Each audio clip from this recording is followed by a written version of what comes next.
زیلون کے اچھلنے کی وجہ جوزف تھا، جو اچانک جاریوں کے ہاتھوں سے نکل کر فتنی پر جا پڑا تھا۔ فتنی ایک سیکنڈ کے بھی 1000ویں حصے میں بے ہوش ہو گئی تھی۔ اسے بے ہوش کرنے کے بعد جوزف پجاریوں پر ٹوٹ پڑا تھا۔ پجاری تو اپنی پوری زندگی میں ایسے حالات سے نہیں گزرے تھے، وہ تو عیش و عشرت کی زندگی گزار رہے تھے۔ شراب، دنیا کی حسین ترین عورتیں اور دنیا کی ہر آسائش انہیں میسر تھی۔ وہ تو اٹھ کر پانی پینے کے روادار بھی نہیں تھے۔ انہیں پانی اور شراب بھی حسین ترین عورتیں پلاتی تھیں۔ زندگی میں پہلی بار شیطانی دنیا کے سردار نے ان کے ذمے ایک کام لگایا تھا۔ وہ یہ کام کر ہی رہے تھے کہ انہیں جان کے لالے پڑ گئے تھے۔ مچنڈا، بھاتو، شراتی، زیلون نے چیختے ہوئے کہا تو فوراً ہی کمرے میں ایک آدمی اور 2 عورتیں داخل ہوئیں۔ ان کی شکلیں بھی دوسرے شیطان طاقتوں جیسی بھیانک اور خوفناک تھیں۔ کمرے میں داخل ہوتے ہی ان تینوں نے زیلون کے سامنے سر جھکائے۔ ہمارے دشمن شیطانی دنیا میں گھس آئے ہیں، ہم نے انہیں ختم کرنا ہے، زیلون نے تیز لہجے میں کہا۔ تم آقا ہو، تم جو حکم دو گے ہم نے اس پر عمل کرنا ہے، تینوں نے بیک آواز میں کہا۔ ٹھیک ہے، تم نے میری ہدایات پر عمل کرنا ہے، زیلون نے کہا، اور پھر اس نے پجاریوں کی طرف دیکھا۔ 3 پجاری جوزف کے ہاتھوں مارے جا چکے تھے اور باقی 3 اپنی جانیں بچانے کے لیے اندھا دھند بھاگ رہے تھے۔ ان کے چہرے انتہائی خوفزدہ تھے۔ پھر زیلون نے جوزف پر حملے شروع کرا دیے۔ اس دوران فتنی ہوش میں آ گئی تھی اور ہوش میں آنے کے بعد وہ فوراً زیلون کے پاس پہنچی۔ فتنی، تو گریٹ لینڈ چلی جا، وہاں کسی پرفیوم کی دکان سے ایک پرفیوم کی بوتل اٹھا اور پھر اسلحے کی دکان سے 50 کے قریب مشین پسٹل اور مشین گنیں اٹھا کر لے آ، زیلون نے فتنی کو حکم دیتے ہوئے کہا۔ خوشبو شیطانی طاقتوں کو بہت زیادہ اذیت پہنچاتی تھی، لیکن فتنی زیلون کا حکم ٹال نہیں سکتی تھی، اس لیے اذیت برداشت کرنا اس کی مجبوری تھی۔ زیلون کا حکم سن کر فتنی کمرے سے غائب ہو گئی۔ بھاتو، فتنی کے جانے کے بعد زیلون نے دوسرے غلام طاقت کی طرف دیکھتے ہوئے کہا۔ حکم آقا، بھاتو نے سر جھکاتے ہوئے کہا۔ شیطانی دنیا میں موجود 50 انسانوں کو میرے پاس پہنچنے کا حکم دے، وہ فوراً یہاں پہنچے، زیلون نے کہا۔ بہت بہتر آقا، بھاتو نے کہا، اور اس کے ساتھ وہ سر جھکا کر کمرے سے غائب ہو گیا۔ بھاتو کے جانے کے بعد زیلون نے پھر پجاریوں کی طرف توجہ کی۔ اب صرف ایک پجاری بچا ہوا تھا اور عمران کا ساتھی جوزف بھینسے سے لڑ رہا تھا۔ یہ بھینسا مچنڈا نے زیلون کے حکم پر وہاں پہنچایا تھا۔ یہ بھینسا بھی مارا جائے گا، یہ جوزف نہایت ہی خطرناک آدمی ہے، زیلون نے بڑبڑاتے ہوئے کہا۔ اس وقت بھاتو کمرے میں داخل ہوئی۔ آقا، میں 50 انسانوں کو ساتھ لے آئی ہوں، وہ باہر صحن میں موجود ہیں۔ ٹھیک ہے، زیلون نے کڑک لہجے میں کہا، اور پھر وہ کمرے سے باہر آ گیا۔ صحن میں 50 آدمی کھڑے تھے تو یہ انسان، لیکن شیطان کے پیروکار بن کر ان کے چہروں پر بھی خباثت چھا گئی تھی۔ ان شیطانی دنیا میں شیطان کے پیروکار سینکڑوں کی تعداد میں تھے، اور بھاتو انہی میں سے 50 انسانوں کو لے کر کمرے میں آئی تھی۔ زیلون کمرے سے باہر آیا تو ان سب نے سردار زندہ باد کا نعرہ لگایا۔ شیطانی دنیا کے باسیوں، سنو، ہماری اس شیطانی دنیا میں ہمارے کچھ دشمن گھس آئے ہیں۔ عام انسان ہونے کے باوجود ان کے پاس کچھ پراسرار صلاحیتیں ہیں جن کی وجہ سے ہمارے غلام طاقتیں ان کا خاتمہ کرنے میں کامیاب نہیں ہو رہی ہیں۔ وہ چونکہ انسان ہیں اور عام انسان ہیں، اس لیے میں نے فیصلہ کیا ہے کہ ہم انسان ہی ان انسانوں کا خاتمہ کریں گے۔ اپنے کالے علم اور کالی طاقتوں کے بجائے انہیں عام طریقے سے ختم کیا جائے گا۔ میں نے اسلحہ منگوا لیا ہے، میں وہ اسلحہ تمہیں دیتا ہوں، پھر ہم سب مل کر ان دشمنوں کو ختم کریں گے۔ ان دشمنوں کو ختم کرنے میں کیا تم میرے ساتھ دو گے؟ زیلون نے تیز لہجے میں کہا۔ ہاں، ہم ساتھ دیں گے، دشمنوں کو نیست و نابود کر دیں گے، ان سب نے چیختے ہوئے کہا۔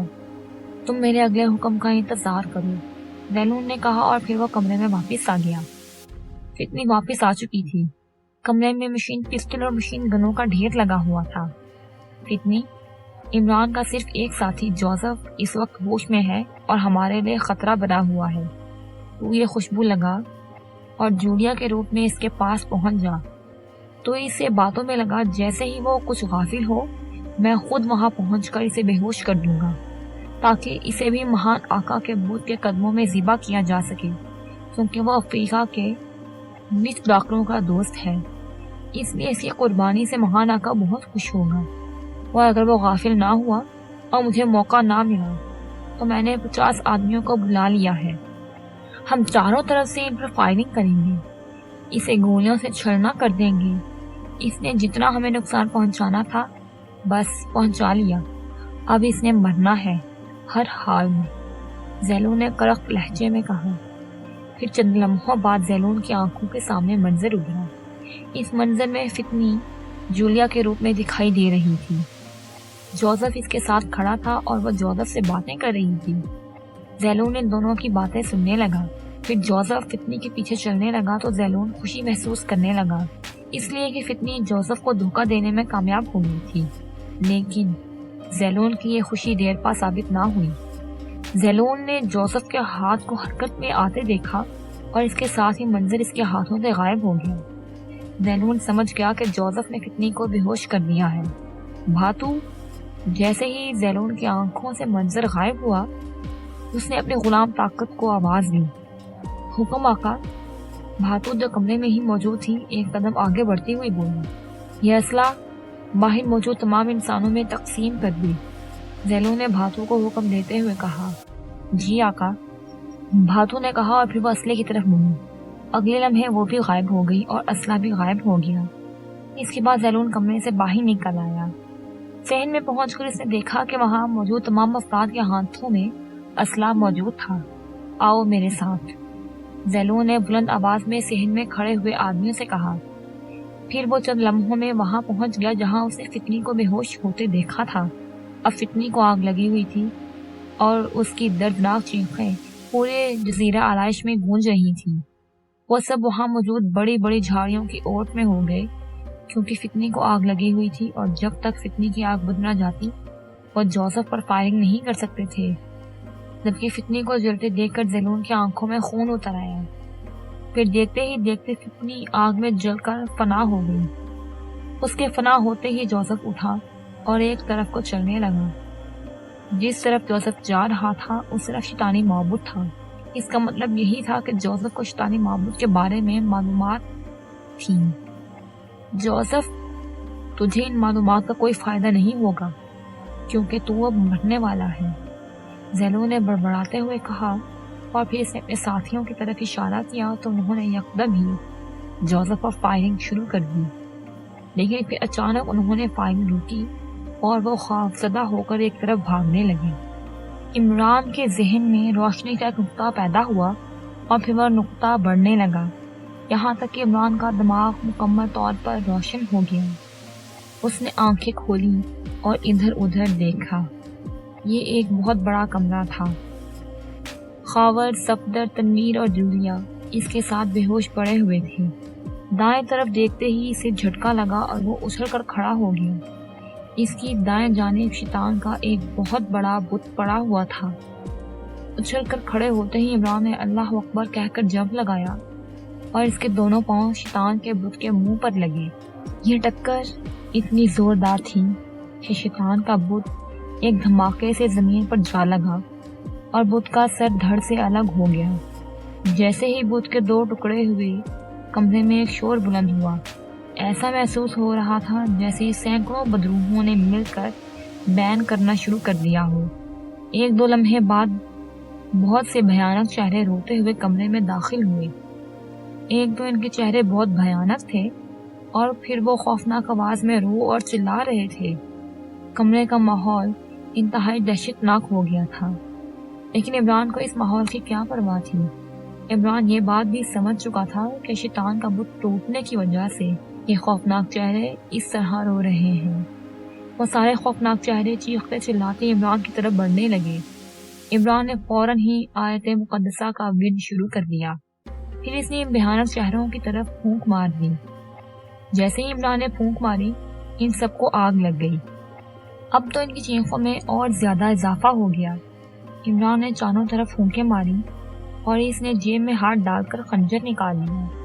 صفدر، خاور اور جولیا گیس سے بے ہوش ہوئے تھے، اس لیے عمران نے ان کی گردن کی پشت پر ایک خاص رگ پر انتہائی معمولی سا کٹ لگایا اور پھر وہ تنویر کی طرف بڑھا۔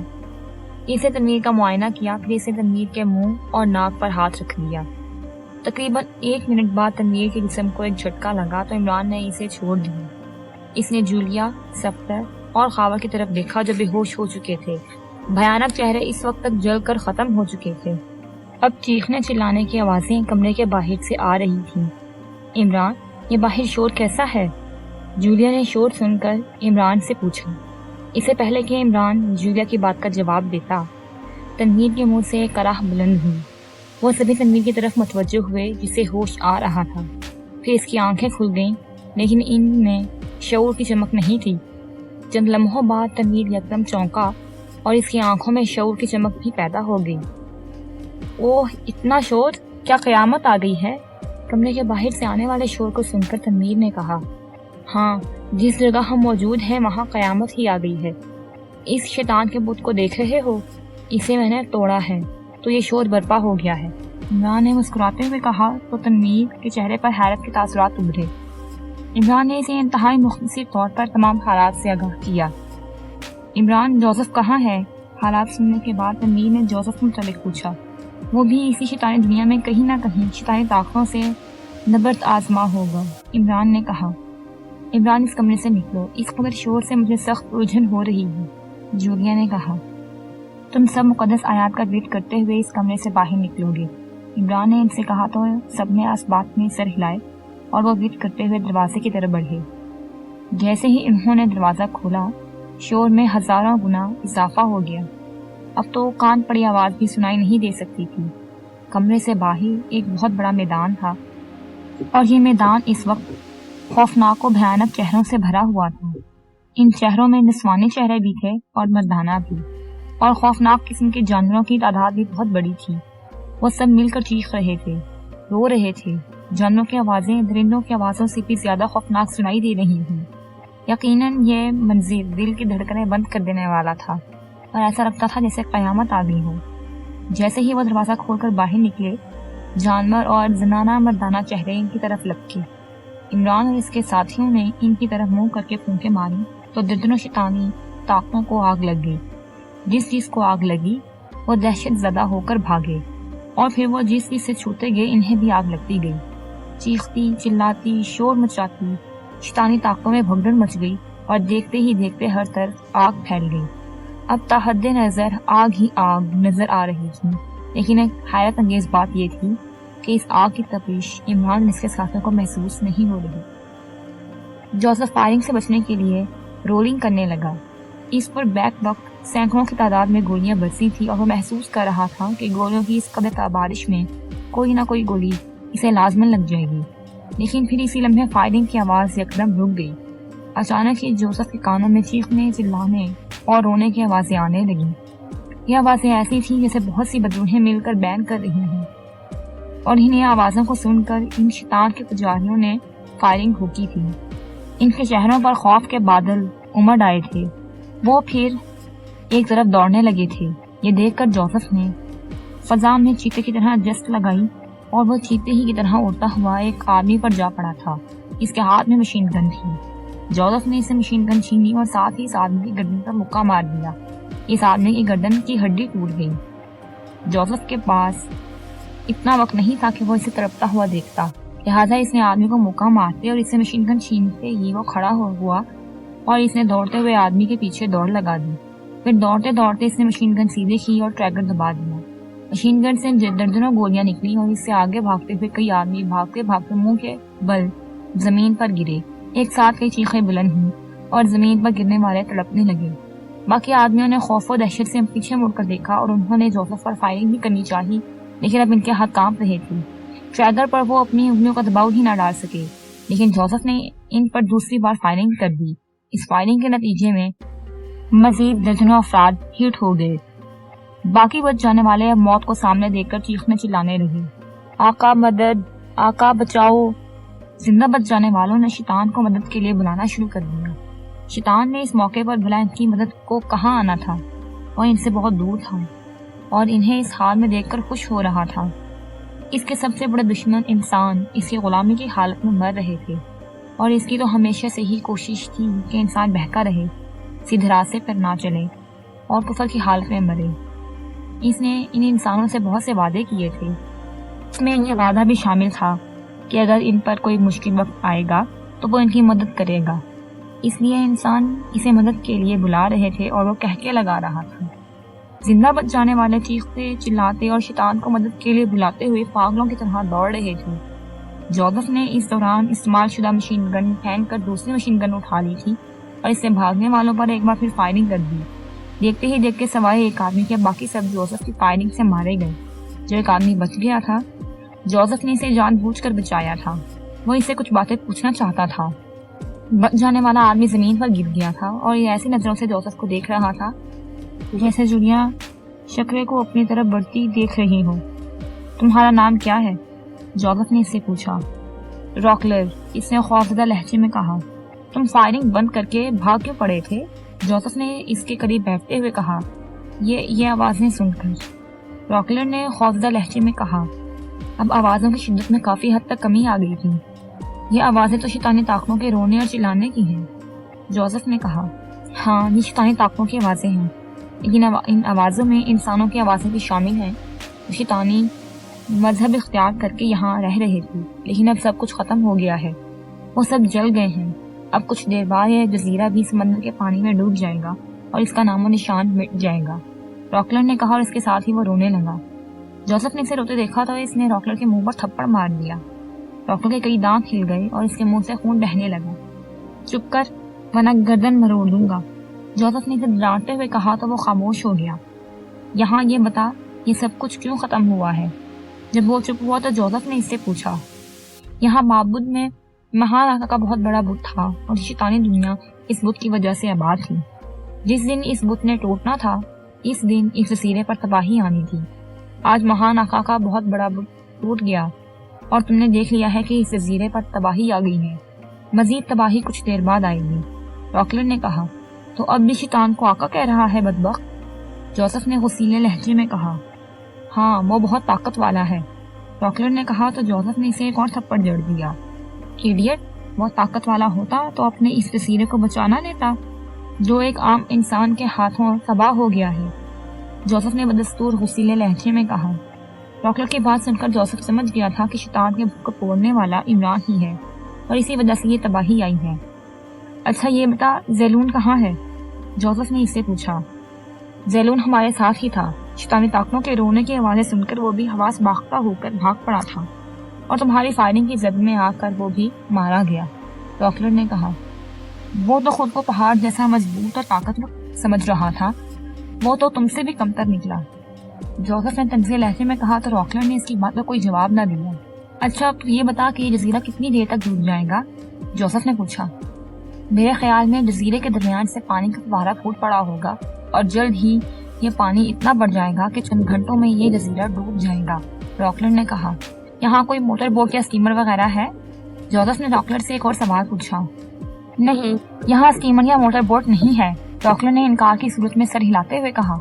تو کم وقت پھر ہم یہاں سے نکلیں گے کیسے؟ جوزف نے غصیلے لہجے میں کہا۔ کیا تم مجھے اپنے ساتھ لے چلو گے؟ راکلر نے امید بھرے لہجے میں جوزف سے پوچھا۔ اس سلسلے میں سوچا تو جا سکتا ہے، جوزف نے اس بات میں سر ہلاتے ہوئے کہا۔ ساحل کے قریب جو بڑی جھاڑیاں ہیں، ان جھاڑیوں میں ایک بڑی کشتی موجود ہے، راکلر نے کہا۔ اس کی بات سن کر جوزف سوچ میں گم ہو گیا۔ تم کیا سوچ رہے ہو؟ راکلر نے اس سے پوچھا۔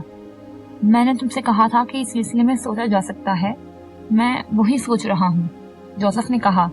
پھر تم نے کیا سوچا ہے؟ راکلر نے امید بھرے لہجے میں کہا۔